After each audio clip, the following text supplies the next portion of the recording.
Hello and welcome to the Empire of Dirt workshop. It's been quite a while since I've made a BH2 video, so I thought I'd sit down and make one today. I don't have a specific subject to talk about today, but I do have a lot of questions and comments I get. I do have maybe some answers and some responses to those, so I thought I would just put these all in one trash bucket video and just see where it goes. So I have here a bunch of stuff here that I'll be using for the discussion. And don't have any particular order to talk about this stuff, but I guess I'll start with just the things that are sitting here that I'd kind of like to get off the bench before they get damaged, these optical things. Start out with this little MTV3 C-mount adapter for the BH2. I've got a lot of comments on people, how do I attach a camera, blah, blah, blah. And one way to do that is certainly to use this device with a little C-mount port here to attach a C-mount camera.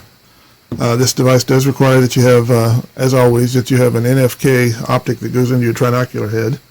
This goes on top of the trinocular head, and your C-mount camera screws onto this port. The thing is, if you want to buy one of these, you see them frequently on eBay, but the problem with them is that most of the time you'll see one of these. They will look like this. This will be out there, and they'll want 70 or 80 bucks for it. And if you buy it, you're going to be sorry. You've got to get this guy.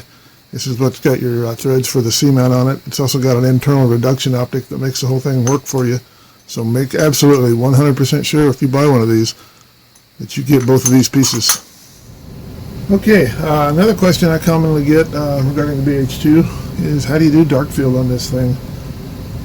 That is a frustrating thing for a lot of people. You buy a $100, $200 microscope and it's easy to do dark field. You just swing out a little tray, put a filter in there, swing it back in, and you're in business. That ain't the case with a BH2, and that's not the case with Nikons of that era, and that's not the case with really any of the upper end microscopes. They all tend to use a more modular system. In the case of the BH2, they use this little circular dovetail to mount the condenser. And because of that, there's no place, since it's bottom mounted, there's no place to practically put a swing-in tray because the dark field filter needs to be, if you can see inside there, there's a iris diaphragm opening and closing the dark field patch stop. Technically, it's not really a filter, but it needs to be really close to those leaves. And so, in order to allow dark field in the BH2, I came up with this little dealie. I printed it out on my 3D printer. This is an insert that goes into the bottom of your condenser. This guy here is a patch stop.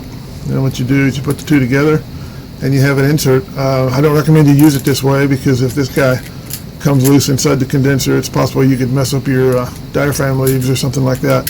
So I suggest you take this and glue it in there, such that you have this guy here, and this is a one piece now. This has been glued in permanently in place, can never come out, can never cause damage. To use it, you just take the condenser out of the scope, put it in there, put the condenser back in the scope, and you should be in business. Raise it up to the top of the travel. Make sure, doing dark field with this, you open the diaphragm all the way up, and I think you'll be ready to go. Now in a similar vein, as far as dark field, that's one thing, but if you want to do oblique lighting, I have a similar deal. This little piece here, it's made out of multiple pieces that all get glued together. There's various apertures that you can use, various shapes. Here's a crescent, here's a circular.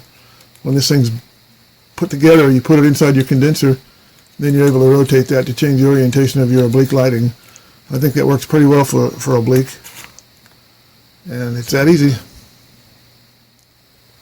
Okay, while we're on the subject of the 3D printed parts, I have these oblique dark field stuff that I made, but I've also made a fair amount of different things. Like here's a little cap that goes on the top of a scope stand to keep dust out of the recess where the viewing head would normally mount. Got a little cap here that fits right over the 45mm filter holder or field lens that's underneath the condenser to keep dust off that when you're not using it. Have here the actual trinocular cap that was supplied by Olympus when you bought a trinocular head. And I have here a 3D replacement that I've made for it that works very well.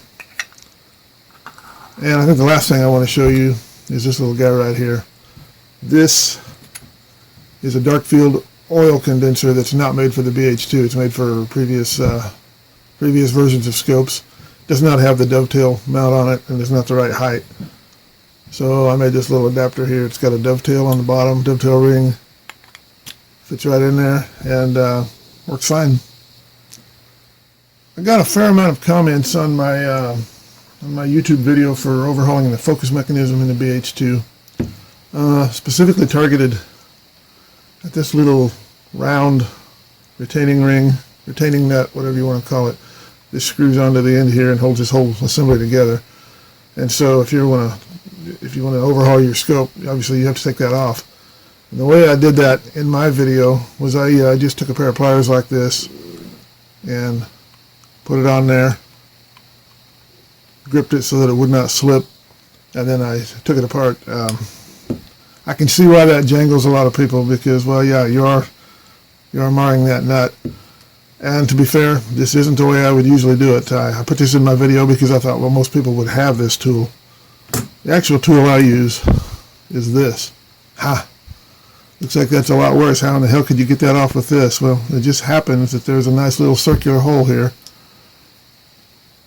that fits pretty well right there, just by coincidence. Trial and error. I tried a few of the pliers that I had until I found one that fit good. This fits really well. This grabs.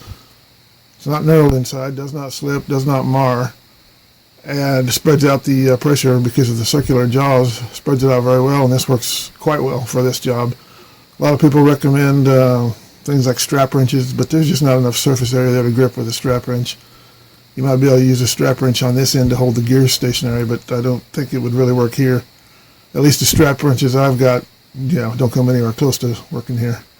But I think this is, for me, a pretty good solution. But, even if you do use a pair of pliers like I did in the video, like this, yeah, you'll put a few bite marks on there. If you take a little emery cloth or something like that, you can take them right out and you won't even feel them, and they don't hurt anything. So, it's really not a big deal, but I get why you don't want to do that to your scope.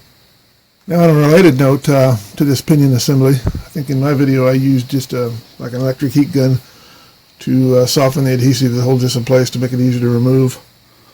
And you can certainly do that. Or you can go out and spend $20 on this little butane torch. Fire it up. And then just keep this thing rotating so that you spread your heat out. Heat it evenly. And that works very well. I've gotten a few people ask me questions regarding how to set up curler illumination technically, on the BH2. One of the questions people have had, one of the issues people have had, is the fact that you're supposed to, at some point, raise the condenser to bring the leaves of the field diaphragm in focus. And I've had people say that they can't quite get where it needs to be. It's like if it would go a little further, it would work, but it doesn't. And it's like, okay, cool. There's an adjustment for this. And I'm showing you this. This is a part of a scope. This is just a sub-stage assembly. It's not obviously, it's not a whole scope, but it's a lot easier to see here than it would be on a scope.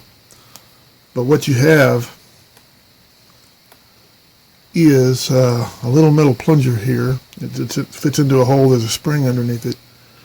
And that's held in place with a set screw right here. And the idea of the thing is you can loosen this set screw, and then this plunger can be moved up or down as necessary, tighten back down, and that becomes a stop that sets the maximum height of your condenser. The proper way to adjust this to make sure that your plunger is up against the stop. That's important. If you don't do that, that thing can shoot out because of the spring and you may lose it. So make sure that it's up there. Loosen up this set screw. In this case, this set screw uses a 1.5 millimeter metric hex head, basically an Allen tool, a metric Allen tool, 1.5 millimeter. Once you loosen that up, then you can adjust your stop wherever it needs to be. In the case of setting this up, you want to go just beyond the point where it sharply focuses and go a little bit further than that. Make sure you don't go so high that the condenser hits the bottom of the glass stage. If that's happening, that's too far. Once you find the correct distance, then just snug this back down, and you should be in good shape at this point. Okay, now let me move some of this out of the way for now, because what I have here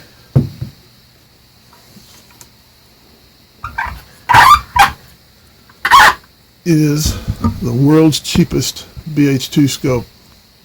It's like, well, how can that be? You can get a scope for free sometimes. Well, this is an even better deal than that. Just got this in a couple days ago. I bought it on eBay. With shipping, I paid $80 for it. It was a nice scope, decent shape. Cosmetically, it's in good shape. Substage was included on it, as well as condenser. So, for the price, for me, it was a good deal. Now, what made it any better deal is the fact that the guy, when he sold this scope, he also sold another scope, a $7,000 Leica, to another customer on eBay. When he shipped him out, he shipped me the Leica, and he shipped the other guy an $80 BH2. And he figured that out before the scopes got where they needed to go, and he sent me a label and requested that I put the label on there and return the scope.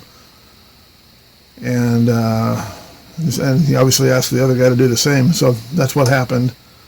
I ended up getting a newer label after that was like overnight shipping, so the guy was really anxious to get it back. So I took off a little early from work one day, the day that this showed up, came home, put the label on it, took it to the UPS store, and they got it in the truck just right literally before the doors closed.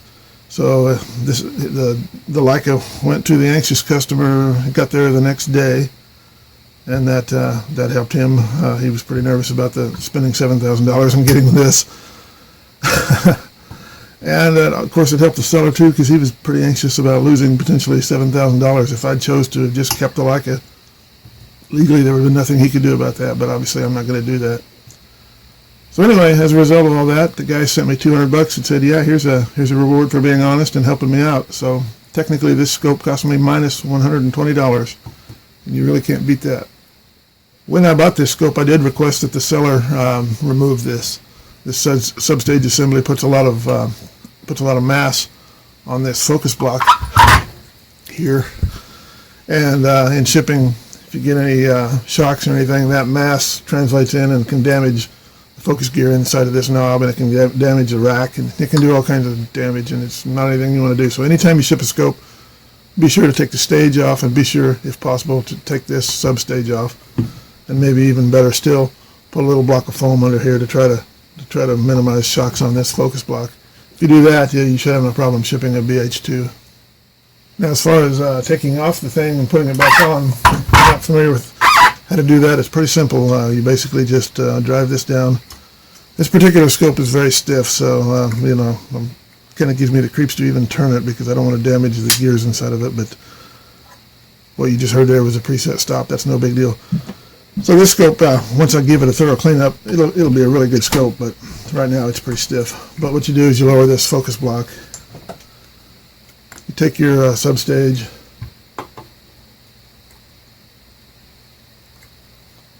make sure the condenser is either out or lowered down below this surface, and just drop it in, drop it down. Now, what I want to do is I want to raise. It looks like I'm lowering the substage. What I'm actually doing is raising the condenser, and the substage is coming down as a result of that. But I want to get that off the ground and raise this up a little bit, so that I know that this is down as low as it needs to go. And once it does, I take a 3mm hex tool, and just snug down this little lock right here. Once I do that, it's in place and it's ready to go. So the last things I have to talk about regarding this particular scope is that when it came in, it had a few stickers on it. That's very typical. These BH2 scopes seem to have stickers from labs and hospitals and calibrations and everything. And a lot of times I take them off. I can clean them off with alcohol.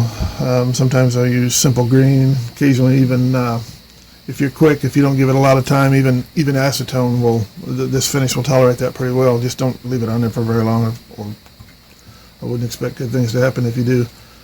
But what I use is a little plastic razor blade scraper, and that, once I get the label wetted down with some solvent and let it soak for a little bit, once things start to loosen up, this will generally scrape it right off without doing any damage at all to the finish. If you try to use an actual razor blade, you won't be so lucky. So yeah, keep these in mind. These are cheap. You can get them on Amazon, and prevents one scratch. Well worth the money. Another thing I use a lot, this had on the front of it, had an actual metal decal with a stamped serial number, which actually I think it was an asset number. A lot of scopes will have that. And if you have one of those you want to remove, put a little alcohol or whatever behind it to loosen up the solvent. Then take some dental floss and just take a strip of that and put it behind the tag and just slowly work that solvent and work that through there until you shear off all that solvent and the tag comes right off. I have not found any other way to take those off without risking damaging the finish. So, this is something you already have on hand. If not, you should. Shame on you. You should be flossing your teeth. So just use that. So I get a lot of comments, emails, and stuff from people who tell me that thanks to my videos and PDFs out there, that they've had the courage to actually buy a scope and give a shot overhauling it. And it sounds like most of them are fairly successful. So I'm glad I could help there. But if you are considering buying a scope off of eBay like this one, just obvious things to watch out for. First off, check your substage here. Don't know if I can get in much closer there or not, but there's a knob here, a thumb screw here and here for centering the condenser. There's one here for locking the condenser in. So if you want to remove it, you unlock it, slide it out. But make sure all these are present. There's a fair number of scopes. You'd be surprised if you really start looking how many one of these will be missing on. Similarly, if you're buying a BH2 scope, make sure that this thumb screw here is present and that it's not bent. Sometimes you'll see them pointing down, pointing up. Make sure it's not bent. If you're buying a BH2 scope, which this is not, there'll be another thumb screw over here. Make sure it's present and not bent. While you're doing that, let's turn around to the back of this thing.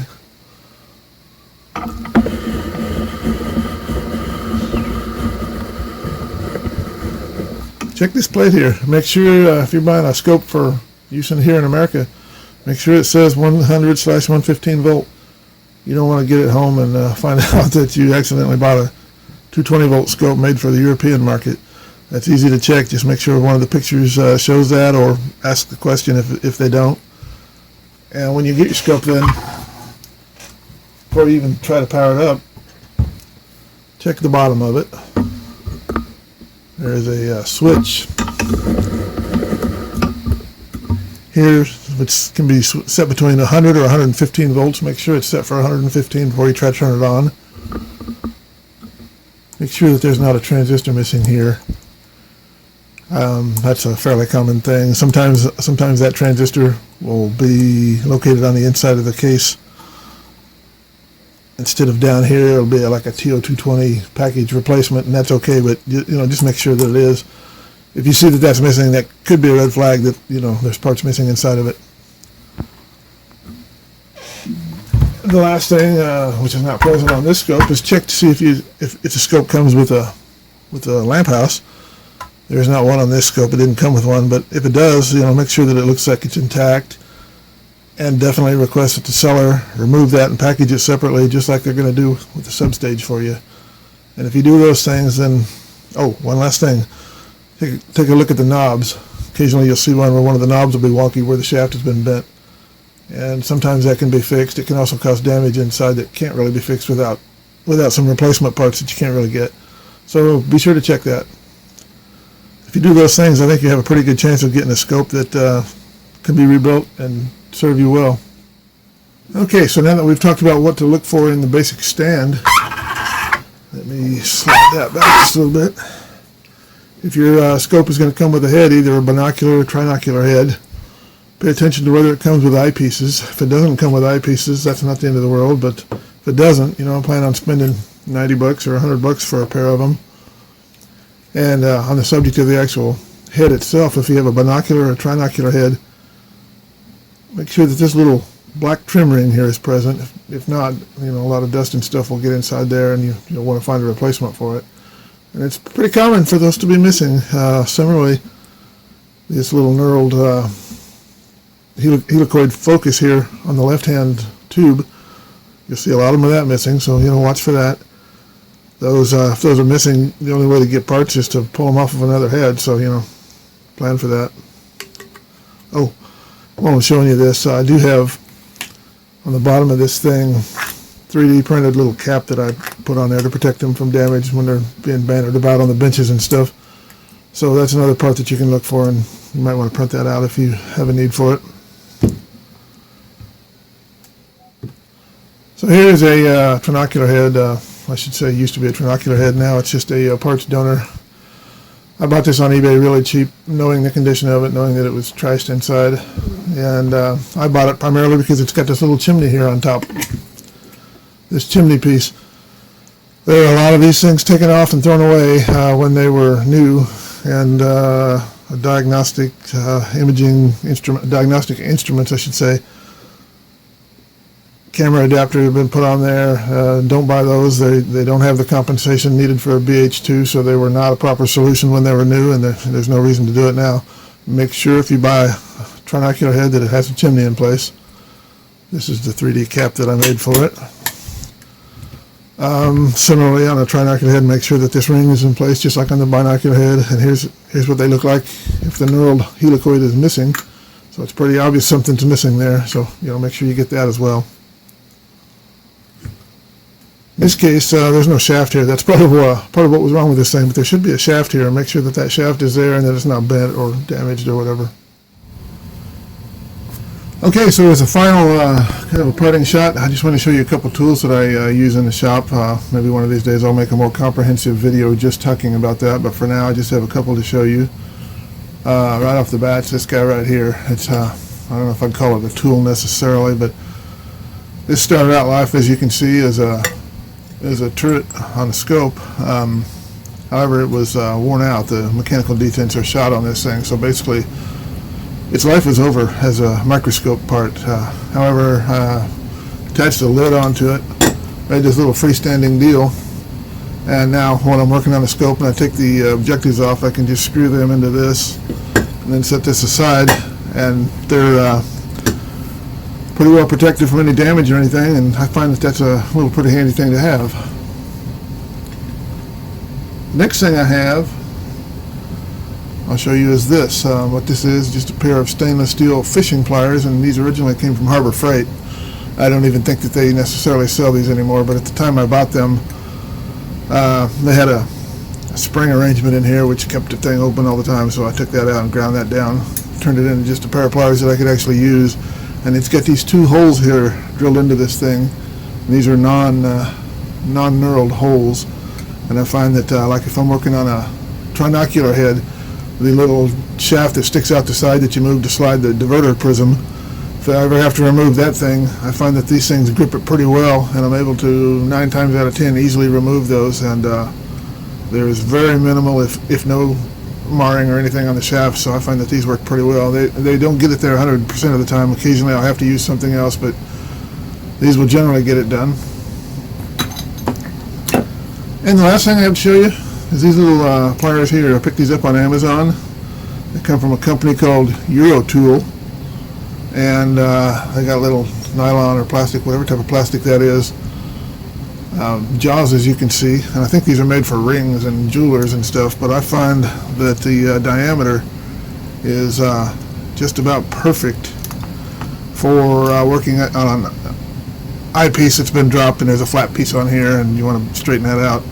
This thing fits just about perfect to do that, and with a little bit of finesse and work on it, you can generally bring them back to the point where you can't tell they've ever been dropped.